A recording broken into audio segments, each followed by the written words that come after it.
Hello and welcome to the Ross Cloud Podcast. I'm your host, Carl Ross Sr. And this platform was created to motivate and to inspire in hopes that you will become a better you. I want to give a shout out to all of my listeners out there. I give a mad shout out to those over here in North Carolina. North Carolina Stand Up. Shout out to the Queen City. And shout out to the Trayfo, Winston-Salem, North Carolina. Boop, boop. Yes, sir. Shout out to Knightdale, Raleigh-Durham area, Chapel Hill. Right here in Greensboro, the Gate City. Thank you guys for listening in all surrounding areas of North Carolina. Shout out to the folks out there in Baltimore, Maryland. Shout out to Washington, D.C. and Washington State. Over in the Boston area. In Eeltown in Philadelphia. Thank you for listening. Down there in Florida, FLA. Thank you for listening. In ATL, Shouty. Thank y'all for listening and tuning in. We're going to take a trip overseas. Thank you to Brussels, Belgium over there. Bonjour. Thank you for listening this morning. Panama City, Panama. Buenos dias. Buenos tardes, senor, senorita. I know a little something, not too much. Shout out to our listeners in Russia. To my brothers and sisters in Africa that are listening now. Over in the Middle East. Love you. Family. I call everybody family. Thank you for listening. And listen, we have a very, very special guest in the building. We have the one and only Mr. KP Wright. Rice. He gonna get me again. What's up, man? Hey, Chris. What's up, man? Hey, I can't call it. Man, I'm so glad to have you here, man. Man, I'm glad to be here, man. I know you said that Negro gonna say my name wrong again. Again, part 273. Oh, man, I'm so glad to have you here, man. Hey, man, I just want to thank God for you, man. Yeah, thank you sure. for the invite, man. Thank God for you, man, and what you're doing, man. It's right just on. Out of this world, man. Yes, sir. I thank you, man. I thank you for that, man. This is my little gift back to the world. My way of being the salt of the earth in this my little corner of the world. You know what I'm saying?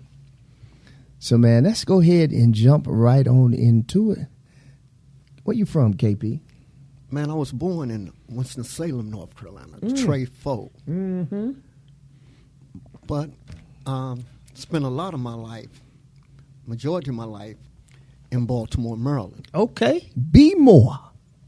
What you know about them crab cakes? Best in the world. Best in the world. Yeah, for sure. For sure. What was life like for you in Baltimore, man? If we can get right into it, because this platform was motivated to, it's for motivation and inspiration. So let's start there, man. Let's start about your journey in life, the ups and downs, and how you got to where you are now in life, the peaceful life that you're living now, especially. So let's go ahead and get right into it. And you don't have to divulge of too much information, you know what I'm saying, if you don't want to. Well, let me start by letting you know that I got to Baltimore because that's where my mother was. Ah, I got you. My mother and my father, they were over at Winston-Salem. It was Winston-Salem Teachers College. Okay. When I was born. Okay, got you. My mother was only 17 when I was born. Ah. So she was pretty much like a big sister. Okay. But when she finished college, she went to Baltimore and she stayed there, and she was teaching. And then before she passed, she was like the head of the special education, the real gifted kids. Yeah. She was in charge of that program. I got you. So me being here, I wanted to be with my mother. Yeah. So yeah. I couldn't wait to get there, so I went there, man. I went to a couple of community colleges there. Okay. Got me a good job there. Started working in General Motors. I got you. Oh man, you worked at General Motors back then. Yes. Big What did you do at General Motors? man, everybody start off by putting on tires. Oh, so you put tires on each. Oh man. Yes. And what year was this, KP? Man, this was 75. Wow. 75. I got you. You know, so they give you the hardest job when you first get there. You know, to try and keep you from getting in the union. I got you. Mm-hmm. But I finally got a job, real easy job. You know. Yeah. And the money was good. But I guess so. During that time, 1975, working at General Motors was a big deal, I'm sure. But then that's when I got into that street life. Let's talk about it. Man, that street life was so, it was like a magnet. It just was drawing people to it, you know. Yeah. And, man, during the day, I was doing my thing, you know. Yeah, I got you. You know, 1975. out there on the corners doing my thing, making a nice little piece of money. Yeah. And at night, working at General Motors, making a nice little piece of money. I got you. Mm-hmm. You know, So you was doing both of them? Yes. Not knowing how I was turning down my family and myself. You know, so eventually, man, it got so bad, man, I had to come back to Winston. Got back here, went to school. Gotcha. Went to school. Yeah. That didn't pan out too well at first. I got you. Started back in Winston doing what I was doing in Baltimore. I understand. And eventually, Chris, that caught up with me. Yeah. And this time when it caught up with me, they sent me away for a few years. Gotcha. You know. Yeah. You know, I wasn't ready for that. Of course not. I don't think anybody be ready for that. Yeah. But that was something that I had to go through to get to where I am now. Oh, for sure. You know. For sure. I'm sure it was some long nights, some lonely nights that you spent. A lot of family, rough, yes. away from family, and that had to be tough. It was tough, and you know that part of my life. You know, like I try not to reflect on it, but I have to. Mm-hmm. I have to, mm-hmm. because that was the time, man. I was, you know, I stayed incarcerated then, 7, 8 years. Wow, I got you. And so you did an 8-year bid. Yes. And you did all of it, KP? Or was it all of it or a portion of it? Every day of it. And today, you know, well, I'm glad that I did. I got you. Mm-hmm. Because when I got out, I didn't owe them any more time. You know, I didn't worry about probation officers or nothing like that. Yeah. But that time, man, I got to meet a lot of people, man. I went to school, man. I was in this program, digital electronic repair. Really? Where, you know, showing you how to repair computers. And what would happen was, you know, every day of school, you get a day off of your sentence. Really? So I pretty much knocked 2 years off of my sentence right there. But like I said, it was I learned a lot, but it was a hurting time because during that time, I lost my mother. And God, I got you. I lost my mother, and that was the worst time of my life. You know, sure, you know, being in that environment, and they had told me that I would be able to go to the funeral. You know, that's what. And that had to be tough too, psychologically at the time. Yes. Yeah. But they came back later, maybe 2 days later, and said they didn't have the money to pay the guards for me to go. So you didn't get a chance to go. Didn't get a chance to go. So that probably is still kind of like. It's still with me right now. As we I understand. Speak. It's still right with me as we speak. Mm-hmm. But man, I got through that, man, with the help of my grandmother, her sisters. Yeah. My cousin, you know, I'm going to call her name, Miss Denise Harris, who is the matriarch of our family. I understand, yeah. Mm-hmm. With them, I got through that. That's good. Got you still here?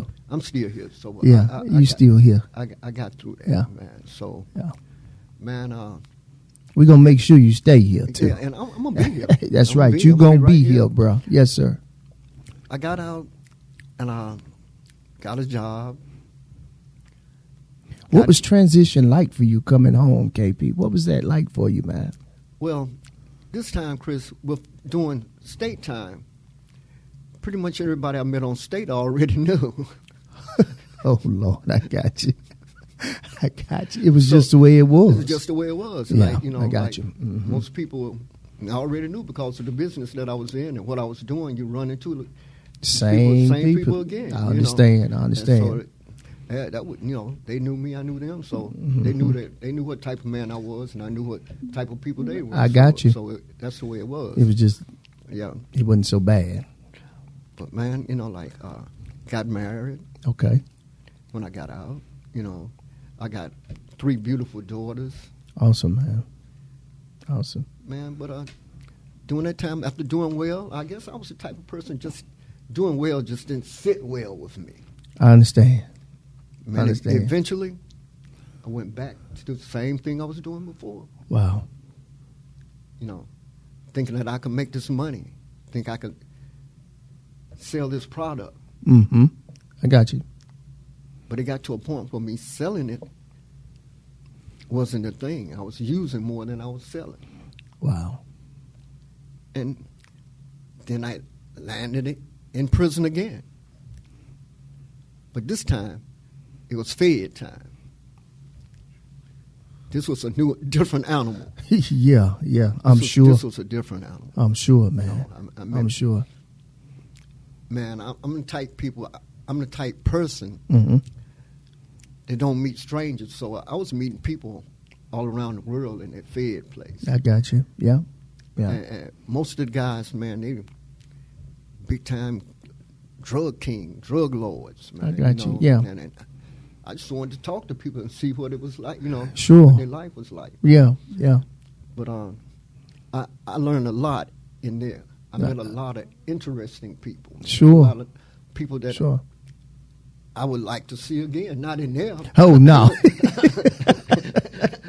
Oh them, no, but sir. I would love to see them we just don't talk. want that for anybody. And I would want them to see what God has done for me. Yeah. So when you came out and you first did that 8-year bid, you did 8 years in the pen. Right. And you went back. What caused you to go back? Had you really not been rehabilitated the first 8 years? Or do you think it was just the stresses of what you had to deal with in life, at that time? Well, to be honest, I don't think that I was rehabilitated because when I was doing state time, it was pretty much like I was still in the street. We were doing the same thing in there. Okay. That you was doing in? Yeah, the only thing was missing was females. I understand. But anything else, we had access to. I got you. So, I got you. Mm-hmm. That was it. That was it. Yeah. And then you ended up going right back in. Right back in with the feds. And then, like I said. How long did you stay out before you went back in, KP? Man, I stayed out, I'm thinking 8 years.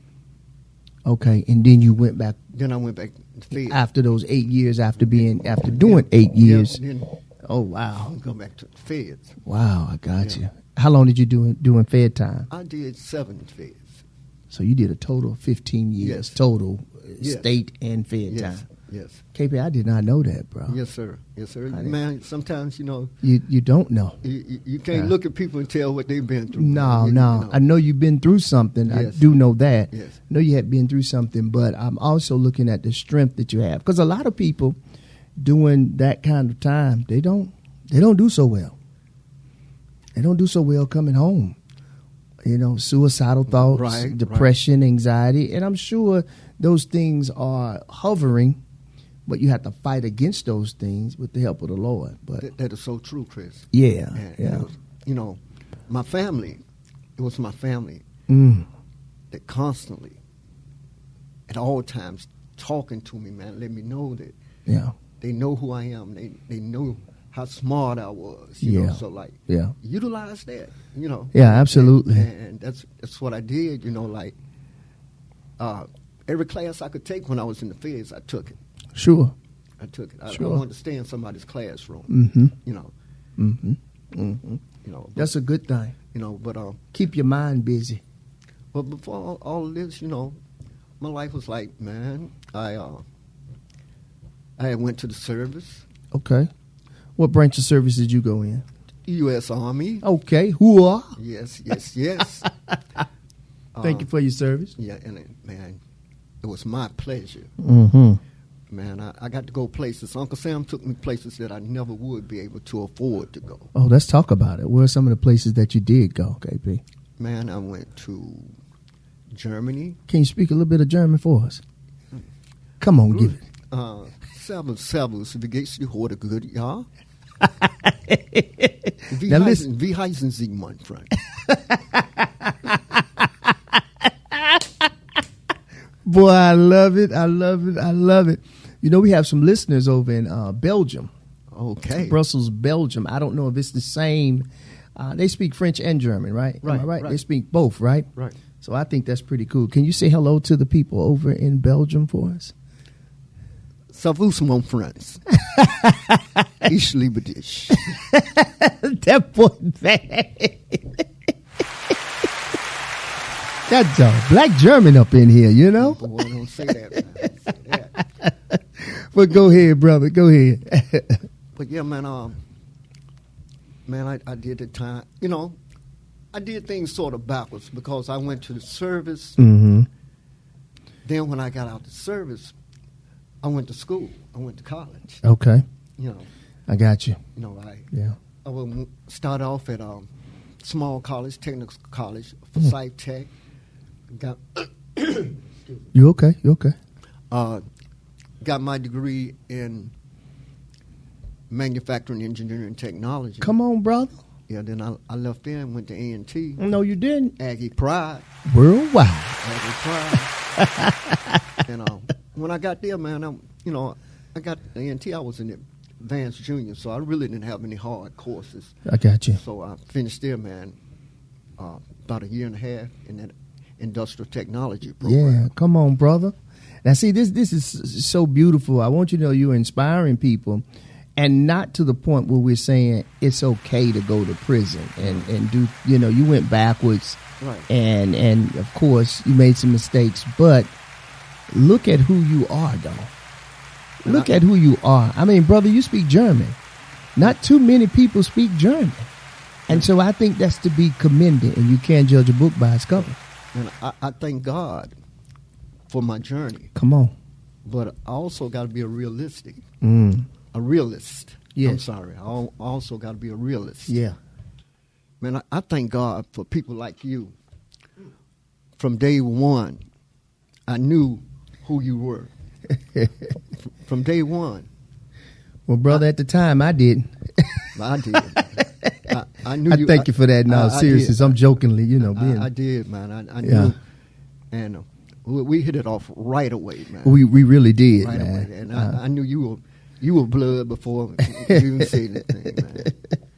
Yeah, man. I'm so glad that I've had the opportunity to meet you, give you guys a little backstory. Me and KP traveled the country together as brothers. I was Jesse. He was Uncle Bebe.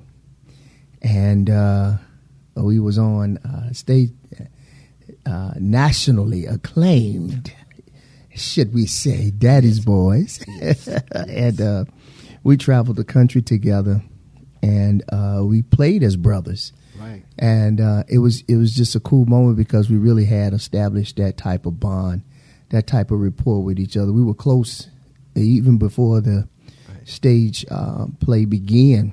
We began a relationship. It was really a journey of a friendship.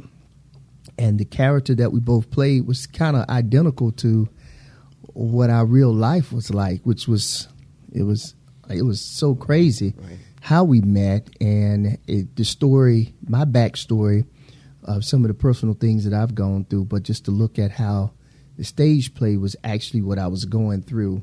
And some of it still I'm going through, you know what I'm saying? Right. But to look at how, what is that saying that say, when you're acting, it's actually happening in your life. What is that saying, KP? I can't think of it. I just heard I just heard somebody say it not too long ago about, sometimes it's what's really happening in your life the actual performance that you're performing is actually in real life what you're going through. And sometimes it can be your best performance because you really understand what it feels like, those emotions, those moments. So I am glad that I had the moment, that we've had that moment. It was a special moment in time, in history, I feel like, when we hit the stage with one another and as brothers. And it was just a beautiful thing. It really was, man. It was a beautiful moment in time that we shared on stage, and I'm forever grateful for that opportunity. And we still close, man. I'm so thankful and see what people fail to realize is that before we hit the stage, you would come to my house, man, 3-4 times a week. I sure would. And we'd study, and we would study, yeah, and study, and study. So when we got to the stage, it was fun. It was fun. By the time we got there. And you made all the changes to what I was supposed to say. Man, and that would drive you crazy, too, KP. You'd be like, wait a minute, bro. Make all those changes. Don't make no changes now, because you're a creature of habit. Creature of habit. So we had to make sure that we stayed in that pocket. If I did make a change, I just needed to tell you. Right. Hey, bro, I'm going to do it this way, but you continue to say what you say, but this is what I'm going to say. And it worked.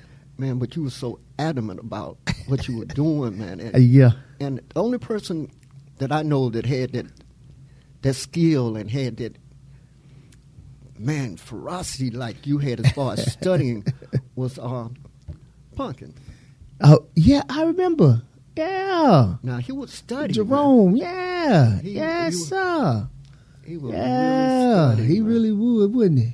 Yeah. So, man, it just helped me so much, man. You showing up. Absolutely, man. Like I said, once we hit the stage, it was fun. It was fun, man. Hey, man, it was a beautiful thing. So we're gonna keep talking about you, man. And so how did you? Oh, man, you went through a lot, KP. Right. So how do you continue to stay strong, man? Is there something that you can say to someone who might have gone through some of the same situations that you've gone through, and they find themselves still dealing with depression, still dealing with, woe is me, oh my God, I can't believe I did this, the guilt and the shame, you know what I'm saying? How is there something that you can say to someone to help them? Man, I'm going to tell you what helped me. I was telling you about my cousin who's the matriarch of the family. Yeah. While I was doing fair time, she would write me and tell me, say, when you get home, I want you to meet Pastor Mack, Sir Walter Mack Jr. with Union Baptist Church. See, he's got a book out. I'm going to send you this book he has out. Right. She never sent me the book. Oh, Lord. Cuz never sent you the book. Cuz never sent me the book. Okay, then. But when I got out, man, believe it or not, the halfway house. I love that story. Go ahead. The halfway house, the federal halfway house was right across the street from Union Baptist. Get out of here, man. Man, I got to meet this young man, and my whole life changed, man. Yeah, that deserves a hand clap. Thank you. Yeah, it was divinely appointed for you to be there. Man, and he had a program. A divine appointment. Yes, you know what I mean. Yes, Go ahead. Yes. He had this program out, man, Corner to Corner. I remember that. Yeah, the Corner. He did that for years. A drug dealers conference. I remember he did that for years. And when I first got there, I said, man, I just don't want to be sitting up in church because I'm just not that type, man. I have to be doing something. He said, well, I got a program for you. Man, he turned me on to Corner to Corner. Wow. Minister Marshall, Kezra Marshall was in charge. Okay. Man, we go out in the neighborhoods, right there while they slanging, doing what they doing. And we just talk, man, giving the kids and the parents, the females sandwich food, giving them food and everything. Yeah. You know, so, man, that helped me so much, man. Then he turned me on to a program in church, man. He wanted me to work security. Yeah. And the guy who was in charge of security is the first black sheriff in Winston-Salem now. Wow. Mr. Bobby Kimbrough. Come on, man. And, man, from day one, he was my mentor. I got you. He was my mentor. I mean, I'm older than him, but he's my mentor. But I understand that, KP. Man, I learned so much. Yeah, you've been through a lot, man. I learned so much about being a man. Let people say what they want to say, but you do what you got to do. That's right. That's right. That's right. That's dealing with humans. But, man, that's the way I got through it, man. It was through God's grace and mercy, man. Sure. You know? And you were surrounded around good men. Good men. Good men who could help you navigate through some things, man, check on you, say, hey, KP, you doing all right, bud? Man, Tim Robinson. Yeah. Man, so many people, man, on that security force that was right there, man. And that's I'm good. saying, man, and they knew my story. They knew, but it didn't bother them one bit. No. It didn't bother them one bit. No, it didn't matter. That's love. That's love. That's love. Loving you in spite of. Because we all are flawed, bro. We all have a past. We all have done things that we're not happy about. Right. All of us. None of us. Everybody's got a thorn in their side. Yes. Everybody does, man. I don't care what your title is. I don't care what your job description. I don't care how many degrees you got. Right. We all have a thorn in our side that we have to deal with. Right, man. And the thing is, with us, man, being men and being men of color, we got to communicate. Say that. We got to communicate. Oh, yeah, you're going now. We got to communicate with one another. You know, how would you know unless I tell you? Yeah. You can't be afraid. You can't be afraid. You got to talk that thing out. You got to talk it out. Yes. You got to talk it out. Like the song say, walk it out. You got to talk it out. You got to talk it out. Yes, sir. Yeah. I mean, you know, man, it's been many times at that table in my house, we have talked it out. Man, yes. It was no guilt, no shame. We talk it Brother, out. what's happened? How did this happen? Man, don't worry about it. It's going to be all right. Yes. We was there for one another in some tough, dark times. I remember when I wanted to quit. Really, I must say it was a band of us that stuck together, really, during that time in that season, because I wanted to quit. Yes. And just say to hell with it. You know, I don't want to do this no more. I'm out.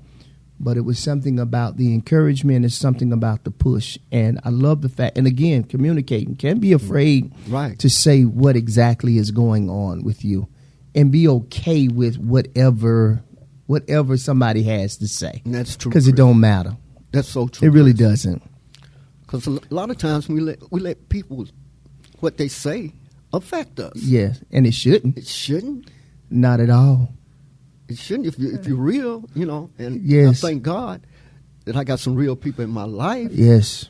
Let me ask you this, KP. How important is it for us as black men to check on one another? In your opinion, and for your perspective? You got to. You got to. Yeah. Because you'll reach, man, sometimes being alone, you know that you got to hear somebody's voice. You got to. And you ask God for that voice. Yeah. And God will send you a voice. Yeah. It's been several times, I mean, believe this or not, I can hear your laughter. I tell you that all the time. I hear your laugh, and it wouldn't be a day later I hear your voice on the phone. I got you. Yeah. Man, it's guys in my church, man, that I know I have to keep up with them. That's right. Because they used to see me laughing, having a good time. So there's certain things I have to continue to do. Yes. You know? Yeah.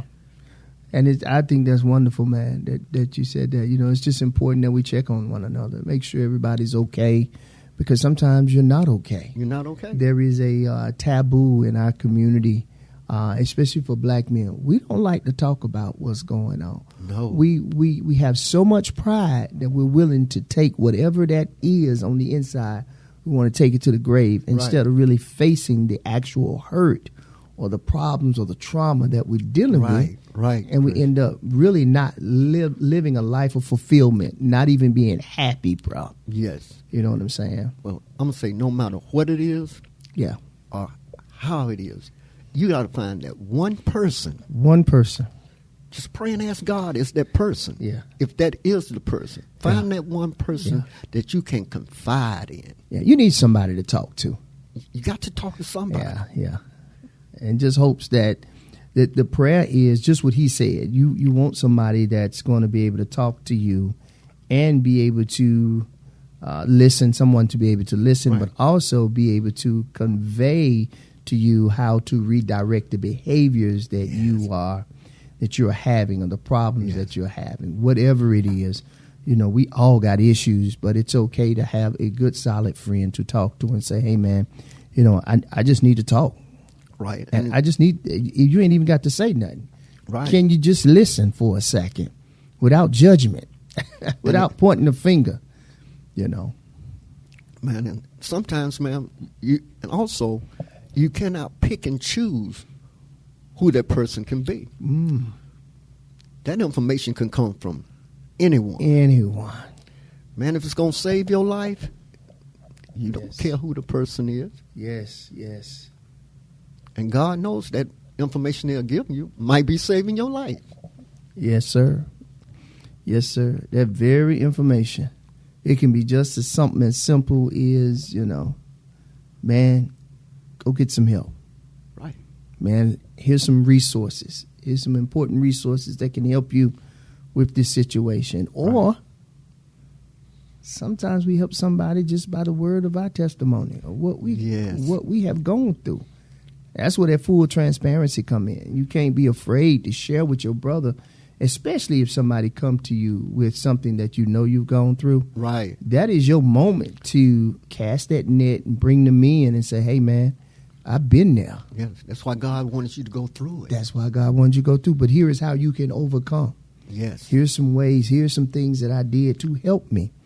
And I think if we can do more of that with our community, we wouldn't see so much of this violence against each other, this hate for one another. It's crazy. Man, and it's not, and you know, nowadays, it's not even a black and black thing. It still is, but it's a humanity thing. Right. Of us hating each other the way we do. And it don't make sense. It doesn't make sense. You know, and Chris, when I was in high school, man, they had a program in the Winston-Salem area called Upward Bound. I went to Upward Bound.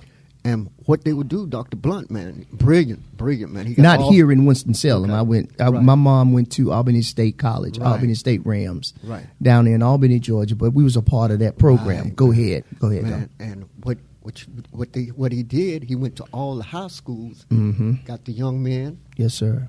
That were from families that didn't have that much money, had problems, and put us all together. Yeah. And we were supposed to be rivals.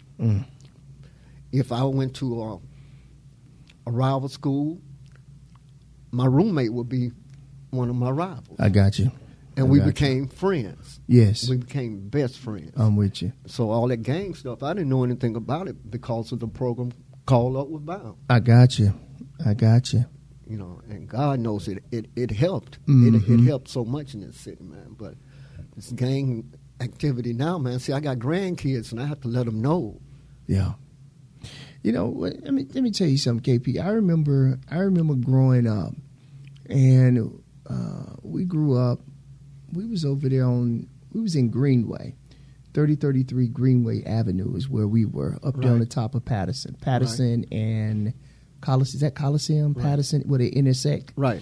Okay, so we were at the top of Patterson over there in Greenway Avenue Apartments. We lived over there, but I remember growing up, we didn't have a whole lot, but I just don't remember us being that bad. Like, I remember us getting into our little neighborhood fights. Right. I remember playing sandlot football. I remember doing all of those things. But what I remember more importantly is we would go to the boys club up there on Martin Luther King. Is that Martin Luther King, at top of Martin Luther King? No.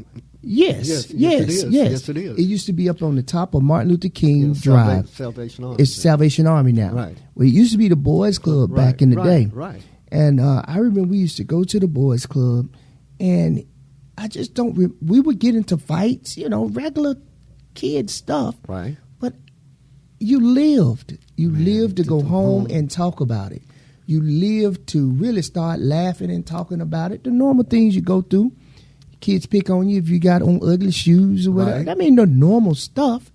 But what we see happening today, I'm sure it existed, but I just don't remember it being that bad. See, I don't remember it either, Chris. See, I was raised by 4 women. I was the only man in my household. Boy, I was I the got man you. and I was a boy. I understand. And I understand. what would happen, the big boys in the neighborhood would come by and ask my grandmother if it's okay if I take KP, show him how to ride this bike, show him how to play basketball, show him how to play baseball, show him how to play football. We did the same thing. The big boys were in charge of us. Yes. In charge of me, rather. Yeah, and my I got grandma you. was like, okay, well, we don't have time. Yeah, go ahead. But Take you know, care it of was take you care of could my baby. You could do that. Yes. They used to do that for me. My mom shared with me my mom grew up in the projects. When we grew up in the projects, we were we were small kids over there in it used to be Boston Projects. Right. Around there in the bottom of 11th Street, over in that area, right in there. So my mom, we grew up in the projects, and my mom told me one time these kids, the older kids in the neighborhood would say, hey, can we take little Chris? Can we take Chris with us? And man, they taught me how to ride bikes, just what you said. Yeah. We don't have that anymore. We don't have a band of, there are a few. Right, there's a few. That are starting to really gravitate and go get these young boys and say, hey, man, let's go play some ball. Yeah. Let's go. You don't know how to ride a bike? Let me show you how to ride a bike. And then that's it. No, well, show the kids how to play a game instead of shoot a gun. Yes. Don't put a gun in their hand. No. Yeah. Well, what are your thoughts on the music that we have today? Well, I love all types of music. I do too, KP. So, I'm with you. You got the wrong one, man. You know, but you know what?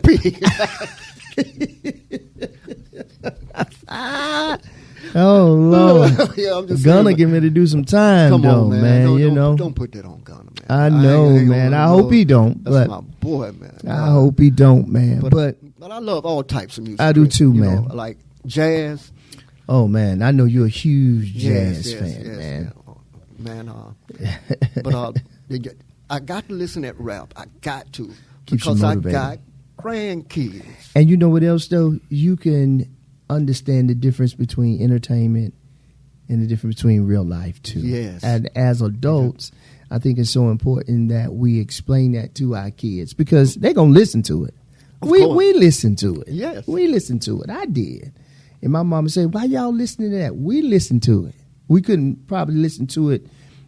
Okay, we was raised a little different. So my mom wouldn't let us listen to it that often. Right. But as we got older, she would say, yeah, you can go ahead and listen to Run DMC, LL Cool J. Right. You know, we had a list of Salt and Pepper. You know, we had our few Houdini, Kool Moe Dee, you know, and they wasn't, you know, they were saying some stuff too. Right.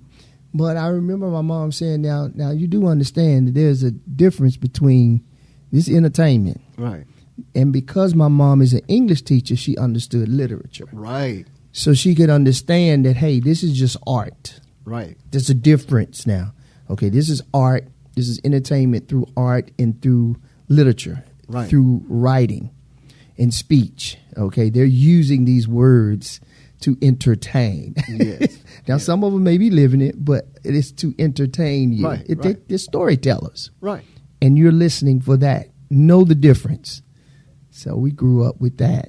You know, we have so much in common, man, because my mother was the same way, man. Yes. God knows. That school thing, man, by her teaching brilliant kids. Yes, man. I love that because I remember for a long time, I don't even think my mom knew who Tupac was, but I think later on in her life, she actually had an opportunity to read some of his stuff, and she was like, that young man was a poet. Right. She understood the English language. She understood literature. She understood, because she's an English teacher. She's a professor, a teacher. She gets it, you know. And so it was a good, like a time and moment, like, wow, my mom understands. She understands what he was saying. You know, it's a moment that you have. You know, Huey P. Newton, Malcolm X. H. Rap Brown, Stokely Carmichael. Come on. On and on. Yes, Malcolm X. Man. These guys were Martin Luther King. These guys were orators, man. They know how to use the English language to their advantage. Yes. And for the cause that, you know, why they were doing it. So we need more leaders. We need more leaders in our community. Do you think there'll ever be any more leaders like some of the ones that I named? Well, in our community? As I speak right now, I'm going to let the world know I'm sitting in front of a leader. I thank you, bro. I humbly say thank you. I thank you for that. That meant a whole lot. Man, you're touching lives, touching hearts. Thank you. Changing minds, changing ideas. Yeah. Helping a brother like me. Well, that's what it's all about. It's really about that. It's about letting people tell their story that most people wouldn't typically hear about. Right. Because I think everybody has a story. Right. Everybody has a story as a human, and everybody can inspire someone. Right. No matter how big or how small the story is, it may inspire somebody, KP. Right. And so my thing is to have awesome people come on this platform where most would say, wow, I didn't know. Yeah, because I don't know what you've gone through to get what you've gotten. Right. I probably didn't say that right, but I don't know your story, so I can't judge your story. But if I listen to your story and listen to your background, then I can kind of understand why you're the way that you are. Right. And until we do that, just what you said, we've got to communicate with each other as men. Right. As black men. It's time out for being jealous. It's time out for being angry with each other. It's time out for hating each other. It's time out for gossiping about each other. Right. We have to grow from that, and that's celebrate each other, because all of us have something to offer to this world that's beautiful. Yes. We were created by God. He's the ultimate creator. So what do you think we are? Man. The ultimate creation, right? Yes, indeed.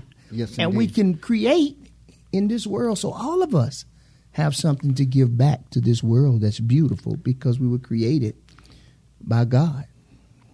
So, bro, I'm going to tell you, Chris, you and I, we talk so much. Yeah, we do. We talk so much that you knew my story. I did. But I just wanted. Go ahead. A lot of people, they don't want to hear a story because they're too busy being in front of a mirror checking themselves out. I get it. Yeah. Yeah. You can't give something away that you don't have. I like that. And when I look at you, man, hey, man, you're a success for everything that you've gone through. Everything that you've gone through, to see that you survived. You survived, yes. KP. Man, God, and you still here. You still here, bruh. That's to me, that's to be like, what? Yes. You did what? 15 years? Let me give you a hand clap, bro. Let me celebrate you for a minute, brother. Let me celebrate you. Those are the kind of things that I feel like we should do for one another. Yes. We should celebrate each other no matter what we're doing. There are some people in our communities that are doing some awesome things, and they black men. And I'm telling you, I'm so proud of even the people that I've worked with, that I've seen accomplish so many different things. I'm sitting back like, wow, it's brilliant people. Yes. I mean, so it just goes to show that our Creator God didn't make a mistake making anyone. Man, we serve a mighty God. We serve a mighty God. And we all have a purpose. We all have a reason why we were put on this earth. We do, man. Man, and just wanted to tell you, the show that we were doing was about prostate cancer. Yeah, talk about it. And my stepfather, he passed away from prostate cancer. Really? But the miracle was, he got to see me do a play. He was in Baltimore. When we went, he was in Baltimore. He got to see him. Did I get a chance to meet him? You didn't get a chance. I didn't get a chance to meet him. I guess he left by the time. Yes. Well, we were doing what We were doing The Lord Will Make a Way. Okay. We were doing The Lord. Okay, so I didn't get a chance You to. didn't get the chance. Okay. You got to meet my sisters. I got to meet your sisters. Yes, yes, We you went to Baltimore? Yes, and Okay. DC. They were in With Baltimore DC, and DC, DC. too. That's right. They That's were in right. both Yeah. places. Awesome, man. That's beautiful, man.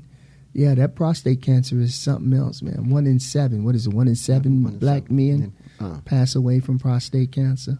That's another thing. We got to take better care of ourselves, man. I'm guilty. Hypertension, heart disease. I mean, we got all kind of things that hurt. Diabetes. Yes. Sickle cell anemia. I mean, like, it's so many different type of sicknesses and ailments that we don't talk about in our community that need to.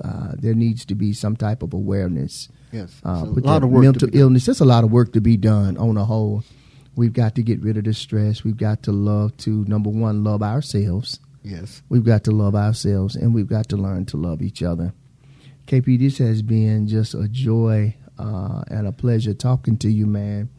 And I thank you again for coming on the platform. And I want to say to you that I'm proud of you, brother. Thank you. I'm proud of you, man. I'm proud of you, Chris. And boy, I love you. Yes, sir, man. I love you. Yes, sir. I'm so proud of you, man. I remember when we talked last time, I didn't know. I'm telling you, I'm still sitting here. I didn't know it was a total of 15 years, man. Yes. See, I didn't know about the Fed time, and yes. I knew you had did state time, but I didn't know you ended up doing Fed time too. That's why I'm so big on the respect thing, man. I'm really big on that, and people who don't know me, they just don't know, man. Yeah, they just don't know. They just don't know. So you got to respect. You got to respect one another. Yeah, we do. We do. You got to. There has to be a respect level that goes there. Yeah. Yes. We got to stop pointing the finger at each other and love each other, man. Because you're a mirror image. You're looking at yourself. Yes, that's true. Maybe older, maybe That's younger, but you're still looking at a black man when you look in the mirror. And when you see the same image as somebody else, you're looking at God. Yes. Hey, I got a question for you, Chris. Yeah. Because I know I couldn't leave the show without saying this. Come on, man. Man, your nephew and your nieces want me to give them a shout out. Go ahead, man. So to my beautiful daughters, Betty Jean, Calvisha, Antoinette, to Zay, Case, and the rest and the 8 others that I'm not gonna name. Love you guys. Oh man, for sure, man. And I want to make sure I give a shout out to the Forsyth County Broncos 11U football team. Congratulations to them for winning their championship against the Indians.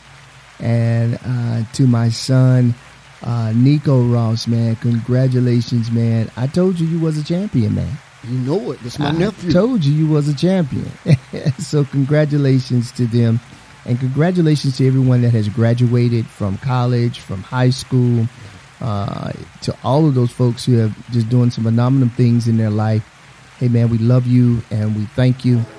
And listen, this is the Ross Cloud Podcast.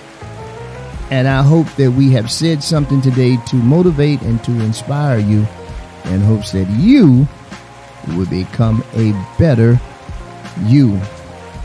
Remember to make it great and keep being great. And if it is to be, it's up to me. Peace.